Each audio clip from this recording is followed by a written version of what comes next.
Welcome back, Commander. In this video, we'll feature all 16 stolen techs from Mental Omega 3.3.6. But before we begin, please click the like button, subscribe and click that notifications bell so you can get the latest info from the battlefield. Let's start off with all the Allied stolen tech. For decades, the Allies have been haunted by the painful memory of having their prototype transport stolen by Stalin's cybernetic underlings, and used against them.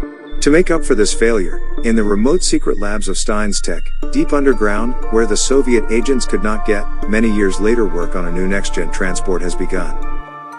To Stein's tech engineers, its design was to be a worthy successor to the experimental Chrono tank from the Second Great War, and a natural evolution of the methods used for the transportation of troops. The Quickshifter single passenger would have a wider usage than that of the phase transports, due to its combination with the ability to chrono shift anywhere on the battlefield on its own. Even with its drawback of the passenger not being able to leave until the vehicle has fully teleported, the idea of transporting a capable soldier anywhere awakens the imagination. Additionally, armed with the advanced phalanx missiles, designed to mimic the powerful weapon of the Aegis cruiser with an additional surface targeting system, the Quickshifter is a dangerous force to be reckoned with. Or rather, it could have been. With limited funding and delays caused by the chaos of war the Soviets had started, the development did not go as well as expected. As time went on, and most resources got allocated to the Paradox project, it became apparent that this new tank would never see the light of day. To no one's surprise, the project was eternally sealed in one of the lost underground Stein's tech labs. The Lionheart is an exceptional aircraft in the Allied Air Force as, instead of missiles, it relies on simple, but effective fuel bombs with a heavily modified electromagnetic pulse warhead, that was seized from one of the Chinese-controlled labs during the war. Whatever the Lionheart does not kill, it will at least immobilize for a good while. This combination makes the Lionheart bomber a very effective armor killer, which will help you in quickly blowing the enemy armored battalions and infantry squads to smithereens. Only a select few at the top of the Allied Research Division, and Siegfried himself, know exactly how the Chrono Prison works. It is said that this unit uses advanced chrono technology to chrono shift enemy vehicles away into a distant unknown location, where the driver of the abducted unit is either brainwashed into obedience or completely replaced before sending the unit back, ready to fight for the prison's owner. Some say that the Chrono Prison moves the vehicles into an alternate dimension, where techniques as vile as Yuri's mind control are used to make it fight for the Allied side, but unless you become the victim of the Chrono Prison, you may never know. After losing a significant amount of the future Tank X-0 prototypes during the Okawa Falls incident, Kanagawa Industries continued their work on a fully automated battle tank at several different locations around Japan, which had not yet been stormed by the Chinese forces at that time.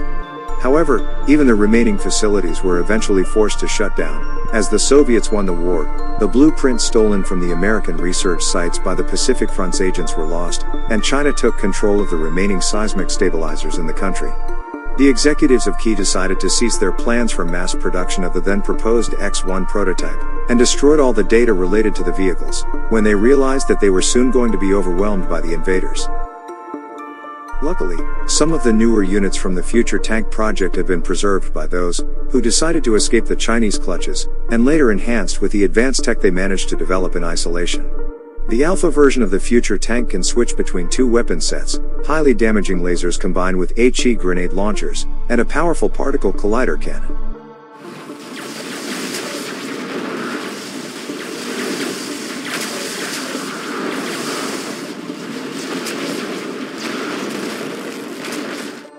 The Grumble is the Soviet response to the continuously expanding Allied Air Force, available once the Allied jet engine technology has been carefully researched by Soviet spies. With a set of massive rocket launchers, the Grumble is capable of eliminating any type of aircraft at great ranges when deployed. The Grumble has no means of defending itself against ground targets, so it requires support from other units. It also has a minimum firing range that the enemy aircraft can approach and stay safe in, so remember to create your Grumble defense line wisely, and don't leave any dead zones. During the late stages of the Second Great War, conventional heavy tanks proved useless in countering the versatile aircraft and nimble tanks of the Allies, as they were gaining the upper hand over the Soviets. In response, the Soviet engineers set out to design a truly unstoppable tank. Unexpectedly, the Soviets lost the war before the super tank could be produced. The blueprints for the vehicle were quickly hidden, and all prototypes were destroyed to prevent the Allies from stealing the project. Then, once the Soviets were free from the Allied occupation, the idea of a super tank resurfaced. With the Mammoth tank as the starting point for the new design, renewed work progressed steadily, and after going through several less successful iterations, the new tank was ready to be unleashed from factories all over the Soviet Union. However, in the end it turned out that the tank, now called the Apocalypse, was not very cost efficient. Even with its amazing firepower and reasonable mobility, the modern successor to the Tesla tank, the Tesla Cruiser, and even the Latin Confederation's budget version of this super tank, the Catastrophe, proved to be much more effective in battle for the price required. Thus, the Apocalypse was reluctantly retired. While some can still be found in larger Soviet bases, the tank is no longer in active production. Some of the Soviet generals still keep a few units around for the nostalgia factor, and the symbolic importance of the vehicle. Rumors say some of the remote-controlled models are still kept somewhere. The Apocalypse tank is equipped with twin 125mm Tesla enhanced cannons, which are lethal to all that stand in its path, and the unit's many Mammoth Tusk missile pods make this monstrous machine a viable threat to aircraft and infantry alike. The idea of throwing everything you have at your opponent is well represented by the Apocalypse, as it will use all of its weapons at once against the enemy. Due to its turret's excellent design, the Apocalypse tank can fire while on the move without losing much accuracy.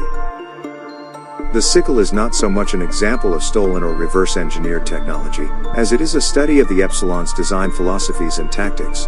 The Syckle is a marriage of the speed and versatility of the Epsilon's tanks, with the Soviet firepower, resulting in a vehicle that excels in harassment and chasing down enemy units.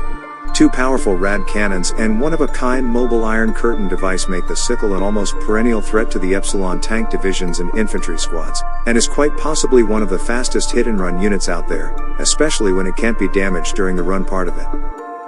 Ever since China was affected by a series of external intrusions, including the incident on the Korean Peninsula, they've been determined to convene the scientist teams residing at many of their research bases to design a myriad of new weapons, to deal with any possible adverse situations in the future.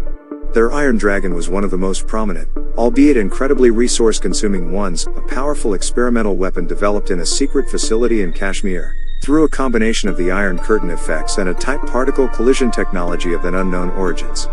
Dealing with trespassing intruders, and performing destructive long-range attacks on enemy positions, the Iron Dragon could tear apart all sorts of targets in mere seconds with its immense cannon. Initially only deployed for protection of the most important research facilities in China, the Iron Dragon units have unfortunately been mostly destroyed by their enemies, before the Chinese could turn the tide. This ends the first part of this two-part series about stolen techs on Mental Omega. If you want more content like this, please click the like button, comment down below and share this video on your social media accounts.